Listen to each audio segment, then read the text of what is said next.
Isso, como captar cliente, aí vamos já pro business do negócio da advocacia.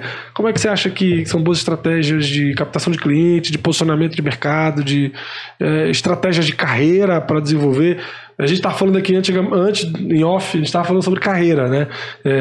A academia, no teu caso, você foi para academia, tentou abrir um escritório próprio e hoje você está numa grande banca aqui do estado. Talvez a maior, eu acho, a mais relevante, ou pelo menos a mais famosa, a maior. Tem gente que vai para um caminho próprio, boutique, você tentou o projeto de boutique. A gente aqui, no nosso caso, é uma espécie de boutique de algumas áreas, mas no meu caso, a minha atuação já é mais de boutique. Como você acha que seria um posicionamento interessante de carreira, estratégia de carreira, captação de cliente para um advogado que está começando a especializar nessa área? Legal, essa é uma pergunta que dá bastante polêmica também, pauta para abordagem em diferentes formatos. Eu vou tentar passar um pouco da minha visão, baseada numa experiência pessoal, né? E talvez sugerindo aqui uma linha de possibilidades, né? O primeiro ponto é a capacitação. Não dá para você entrar na dinâmica de uma atuação profissional ambiental sem ter a capacitação, porque senão você vai ficar para trás, em todos os sentidos. Tanto do retorno do cliente, né? Você não vai atender o cliente da maneira mais satisfatória, né? Quanto também no seu posicionamento frente ao mercado, né? Hoje a gente tem cada vez mais profissionais muito especializados, né? Tem para todos os gostos, eu diria, né? Eu posso falar com propriedade porque eu fiz essa mudança naturalmente, né? Eu fiz o caminho inverso do que normalmente se vê no mercado, né? O fato de eu ter buscado capacitação profissional e qualificação técnica antes de ter experiência profissional de atuação, isso não é relevante nesse sentido. Muita gente faz isso, investe primeiro numa carreira acadêmica e depois... Tem muita gente que é levada a escolher a área de atuação depois que começa a atuar, estágio e tal. Isso é uma boa forma também de você definir uma área que você gosta de atuar e tal. Exatamente, né? Não é uma regra necessariamente. E do ponto de vista, aí falando principalmente da advocacia, né? Porque...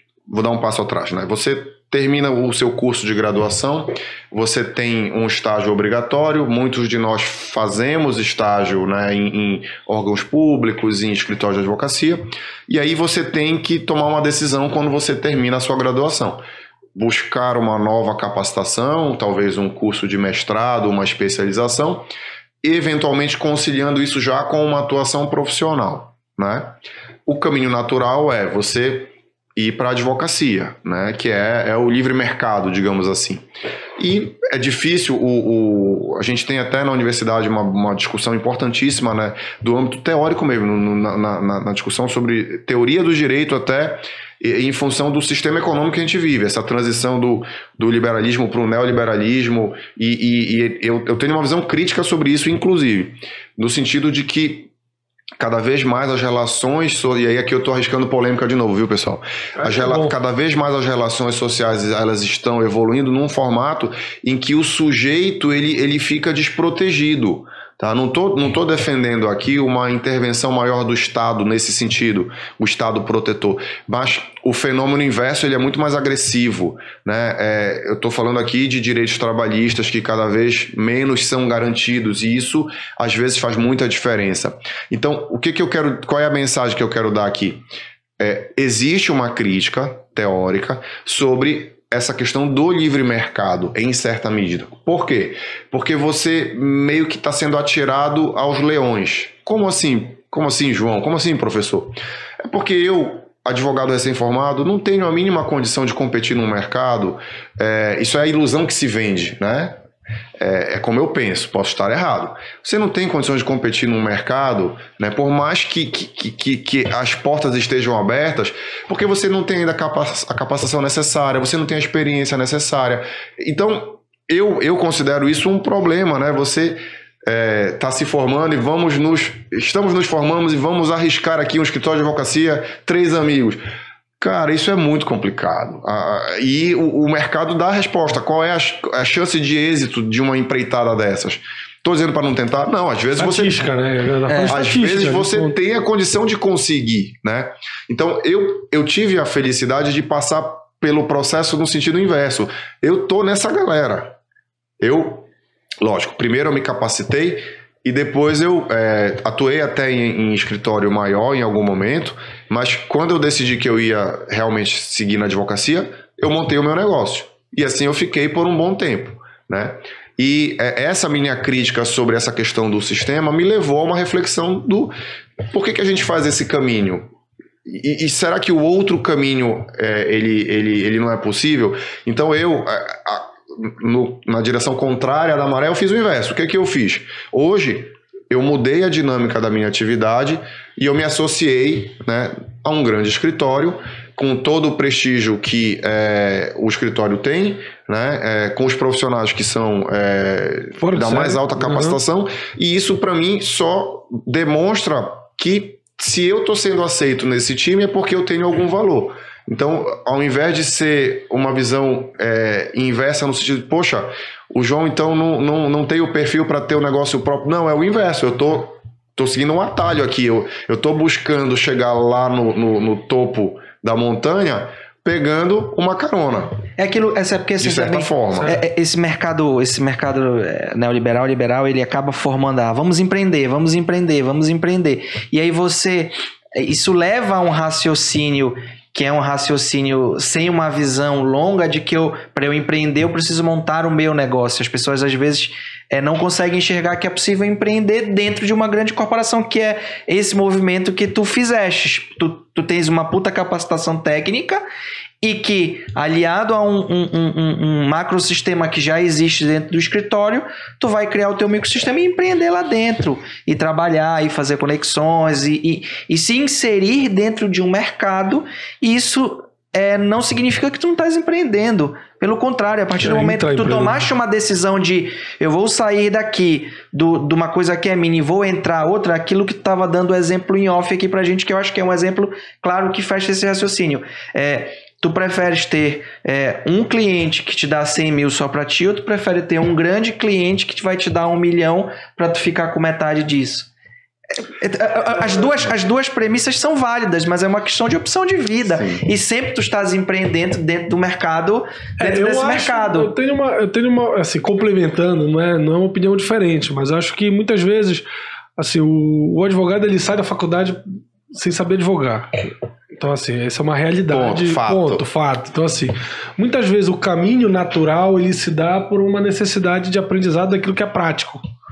Então, assim, é uma questão estatística. Tem estagiários que aproveitam o momento de estágio para você focar na vida prática. Perfeito. E o cara sai pronto. Então, assim, e existem também tipos de negócio. Então, assim, é possível você encontrar, e temos exemplos aí, e existem novos exemplos que vão surgir claramente, onde você tem demandas, produtos que você tendo as skills de comercial, de marketing, de algumas coisas que a gente já falou aqui em outros episódios, que você consegue se posicionar de uma forma onde você tenha sucesso na sua advocacia, tendo ou uma causa com muita margem ou poucas margens em escala razoável. Mas então você consegue ter essa decisão. Agora, fato é que estatisticamente a maioria dos estudantes de direito se formam, passam no OAB e não sabem advogar. Então o caminho natural de você entrar no escritório, qualquer que seja, do tamanho que seja, que eu digo, é para você buscar esse aprimoramento. E muitas vezes aí é que você escolhe sua área de atuação, a partir dessas experiências. E uma coisa que agora que eu plantei a semente da discórdia, né, e fiz uma fala um pouco mais polêmica, eu quero polemizar no outro sentido, né? É lógico que tem mercado para todo mundo. É lógico que dependendo do perfil do teu negócio, tu tens outras possibilidades. Mas o que o profissional, né, tem que entender é que ele está lidando com pessoas. Então, o que vai determinar o sucesso dele na atividade é a habilidade dele em lidar com pessoas. Você pode escalar o seu negócio se você quiser, mas você não precisa fazer isso. Não, a gente tem formatos de negócios em que você não está litigando em massa, né? A gente tem formatos de negócios que são consultivos. Você se especializa numa área, você o valor da sua hora já está monetizado, você tem um custo fixo com escritório, secretária e custos administrativos, e você tem lá uma margem que todo mês você vai tentar atingir, e aquilo é o teu salário, né?